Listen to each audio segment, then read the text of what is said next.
Assalamualaikum warahmatullahi wabarakatuh. Selamat sore. Ketemu lagi dengan saya, Ibu Tarini Kamila Siregar. Hari ini kita kembali masuk di mata kuliah pengantar ekonomi mikro. Kita akan bahas tentang teori permintaan, teori penawaran, dan equilibrium harga. Nah, pertama kita akan bahas dulu apa sih fungsi dari permintaan. Nah, permintaan itu apa? Nah, di sini kalau kita mengartikan permintaan itu adalah keinginan individu ya ataupun masyarakat di mana dia sebagai konsumen untuk membeli suatu produk ya pada tingkat harga tertentu. Nah, permintaan pada suatu barang akan ditentukan oleh beberapa faktor. Yang pertama itu dilihat dari harga pokoknya, harga produknya ya. Kemudian kedua, harga produk lain yang dapat menstitusi produk tersebut. Nah, jadi istilahnya jika produk yang utama itu harganya lebih tinggi, ternyata ada harga produk yang lain yang bisa mengganti manfaat dari produk itu tadi. Nah, ketiga adalah pendapatan dari si masyarakat. Keempat, rata-rata pendapatan masyarakat. Kemudian pola distribusi pendapatan masyarakat. Nah, keenam, keinginan masyarakat untuk memiliki produk tadi. Nah, kemudian jumlah penduduk dan proyeksi kondisi di masa depan. Ya, masa akan datang. Nah, sehingga di sini kita bisa menyimpulkan teori permintaan itu adalah semakin tinggi harga suatu produk, maka akan menyebabkan menurunnya jumlah permintaan produk tersebut. Ataupun semakin rendah harga suatu produk akan menyebabkan meningkatnya jumlah permintaan produk tersebut. Nah, sehingga di sini kita bisa membuat rumus permintaan yaitu adalah Q sama dengan A dikurang B dikali P. Kemudian, nah fungsi dari permintaan di sini ya kalau kita lihat dalam matematika kita menggambarkan bahwa harga barang dan jumlah permintaan yang harus diminta. Nah, kemudian untuk menentukan fungsi permintaan itu ada dua metode. Yang pertama dengan cara perhitungan matematika sederhana dan yang kedua adalah perhitungan matematika dengan menggunakan software statistik. Nah, sekarang ini kita menggunakan secara matematika. Nah, di sini ada harga dan jumlah. Ya, yang pertama itu harganya 100, jumlahnya 20, harganya 70 dan jumlahnya 40. Kita akan menghitung fungsi permintaan. Nah, sehingga langkah pertama yaitu kita mencari nilai B atau slope, yaitu di mana rumusnya adalah delta Q dibagi dengan delta P. Nah, sehingga slope dari sini kita dapat adalah untuk kuantiti tadi 40 kurang 20 dibagi 70 dikurang 100 sehingga kita dapat adalah 20 per min 30 ataupun min 0,67. Nah, kemudian yang kedua kita mencari nilai A. Sehingga di sini P dikurang P1 dibagi P2 kurang P1 sama dengan Q kurang Q1 dibagi Q2 kurang Q1. Nah, P kurang 100 dibagi 70 kurang 100 sama dengan Q kurang 20 dibagi 40 kurang 20. Sehingga P kurang 100 sama dibagi min 30 sama dengan Q kurang 20 dibagi 20. Nah, sehingga di sini kita kalikan ya 20P dikurang 2000 sama dengan min 30Q ditambah 600. Sehingga kita nyamakan persamaan ya penyebutannya bahwa 20P sama dengan min 30Q ditambah 600 ditambah 2000. Sehingga 20P sama dengan min 30Q ditambah 2600. Sehingga P sama dengan, di sini kita bagikan 20, min 1,5Q ditambah 130.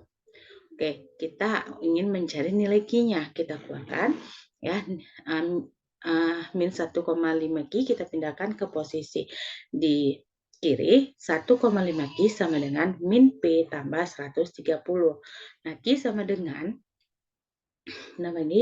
min 0,67P tambah 86,67 sehingga Q sama dengan 86,67 dikurang 0,67 P. Nah, interpretasi di sini bahwa perubahan penurunan harga sebesar 0,67 akan menyebabkan perubahan peningkatan jumlah permintaan sebesar 0,67. Nah, ini kurva dari perhitungan fungsi permintaan tadi.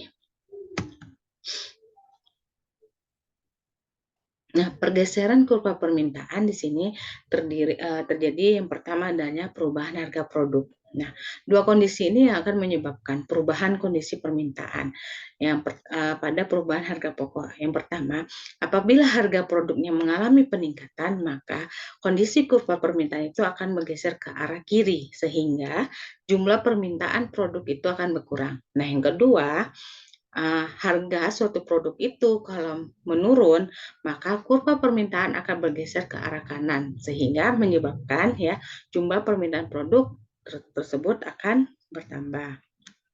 Nah, yang kedua adalah perubahan pendapatan masyarakat. Nah, di sini kita lihat dua kondisi yang menyebabkan perubahan pendapatan masyarakat. Itu yang pertama, apabila pendapatan masyarakat semakin meningkat, maka akan menyebabkan kurva permintaan bergeser ke arah kanan dikarenakan jumlah permintaan produk itu bertambah. Nah, sebaliknya, kalau pendapatan masyarakat mengalami penurunan, nah ini menyebabkan kurva permintaan akan bergeser ke arah kiri ya dikarenakan jumlah permintaan produk itu semakin berkurang. Nah, ini kita lihat penjelasan dari terjadinya pergeseran kurva permintaan karena adanya perubahan pendapatan. Nah, ini dia. Oke, kita lanjut di fungsi penawaran. Nah, fungsi penawaran itu kita mendefinisinya adalah jumlah produk yang ditawarkan oleh produsen. Nah, jadi ada beberapa faktor yang mempengaruhi penawaran. Yang pertama itu harga pokok, ya, harga produk. Kedua, harga produk yang bersifat dapat substitusi. Ketiga, biaya produksi. Keempat, tingkat teknologi yang digunakan. Kelima, jumlah produsen dan pedagang. Keenam, kebijakan perusahaan. Dan ketujuh adalah kebijakan pemerintah.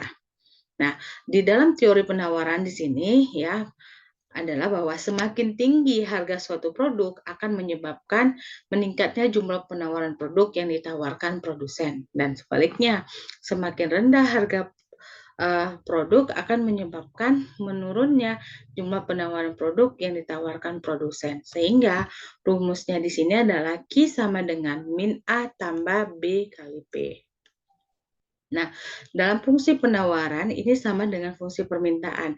Kita bisa menghitungnya dengan perhitungan matematik secara sederhana dan juga bisa menggunakan software statistik. Nah, kita lihat contoh di sini. Di sini harga 80 di mana Q-nya 25, harganya 120 dan Q-nya 50. Nah, kita akan menghitung fungsi penawarannya. Nah, pertama sama untuk mencari slope nilai B ya bahwa sini 50 kurang 25 bagi 120 kurang 80. Nah, sehingga 25 bagi 40 adalah 0,625. Selanjutnya kita akan mencari nilai A.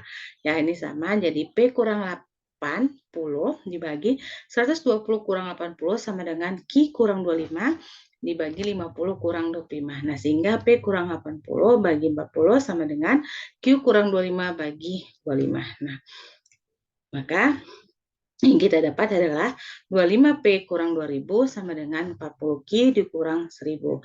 Jadi 25P sama dengan 40Q kurang 1000 tambah 2000. Jadi hasilnya adalah P adalah 1,6Q tambah 40. Kemudian kita mencari nilai persamaan pada Q. Kita keluarkan 1,6Q ke arah kiri.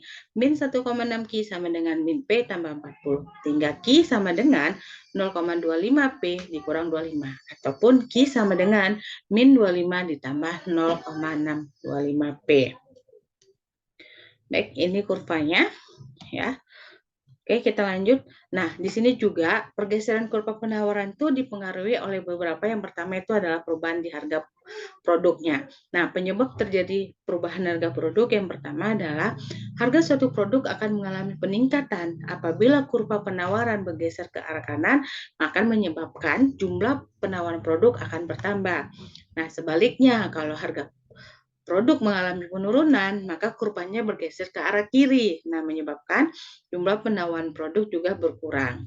Yang kedua adalah perubahan biaya produksi. Nah, yang menyebabkan perubahan biaya produksi itu yang pertama adalah jika biaya produksi mengalami peningkatan, maka kurva penawaran akan bergeser ke arah kiri. Di sini menyebabkan jumlah penawaran produk itu berkurang. Nah, selanjutnya ya kebalikannya juga bahwa biaya produksi kalau mengalami penurunan, maka kurva penawaran akan bergeser ke arah kanan dikarenakan jumlah penawaran produk akan bertambah. Nah, kita lihat di sini kurva penawaran karena perubahan biaya produksinya.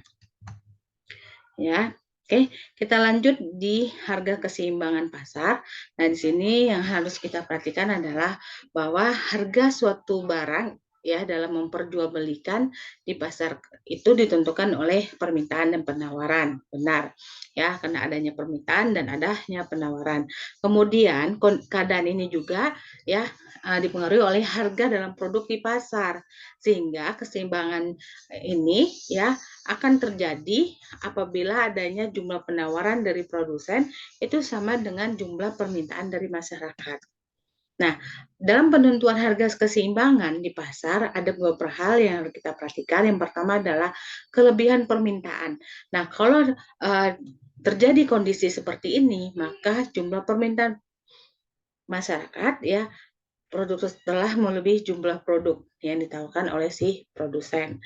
Nah, yang kedua, untuk kondisi keseimbangan biasanya itu terjadi jika jumlah permintaan masyarakat ya tentang suatu produk itu sama dengan jumlah produk yang ditawarkan oleh produsen. Nah, yang ketiga adalah kelebihan penawaran. Nah, kelebihan penawar ini sering terjadi jumlah produk yang ditawarkan si produsen itu ya itu selalu melebihi jumlah permintaan masyarakat atas suatu produknya ya. Nah, kemudian kita lihat juga metode dalam penentuan harga keseimbangan di sini ada 3. Metode yang pertama pendekatan tabel, pendekatan matematis, dan pendekatan kurva keseimbangan harga. Nah, kita lihat di sini kita menggunakan pendekatan tabel. Nah, ini kita lihat bahwa contohnya jika harga 1.000 permintaan 500 penawaran 350. Nah, kemudian kalau harganya 2.000, permintaan 450 dan penawaran 375. Ini merupakan terjadinya kelebihan permintaan. Kemudian apabila harganya 3.000, maka terjadi permintaan dan penawaran itu sama 400. Jadi ini merupakan letak dari keseimbangan. Sedangkan kalau kita lihat di sini apabila harga 4.000, nah permintaan 350 ya lebih besar dari penawaran 425. Nah, ini merupakan adalah kelebihan dari penawaran. Sama ya sampai juga kita lihat kalau 5.000 harganya 300 permintaannya, penawarannya 450. Nah, 6.000 juga seperti itu ya, 250 permintaan dan penawarannya 475. Oke, selanjutnya kita lihat kalau menggunakan matematis ya. Di sini kita lihat ada persamaan permintaan di mana QD sama dengan 1.200 dikurang 25P. Nah, sedangkan kurva penawaran QS ya itu sama dengan min 30 tambah 5P. Dan di sini kita mencari ya harga keseimbangan pasar. Jadi QD sama dengan QS. Nah, kita masukkan persamaannya ya ini 1.200 kurang 25P sama dengan min 30 tambah 5P.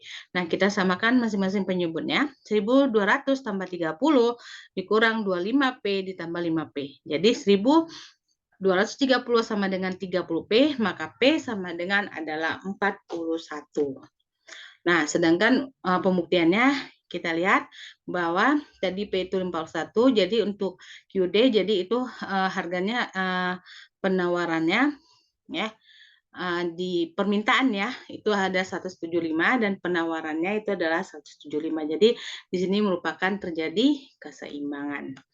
Nah, ini kurva dari fungsi keseimbangan harga. Nah, kita lihat ya bahwa di sini dengan harga 9.777,76 di mana bahwa unitnya itu adalah 1.906,67 unit. Ini merupakan letak di mana antara keseimbangan harga untuk permintaan dan penawaran. Oke, baik, terima kasih. Sekian dari saya tentang topik kita hari ini. Assalamualaikum warahmatullahi wabarakatuh. Selamat sore.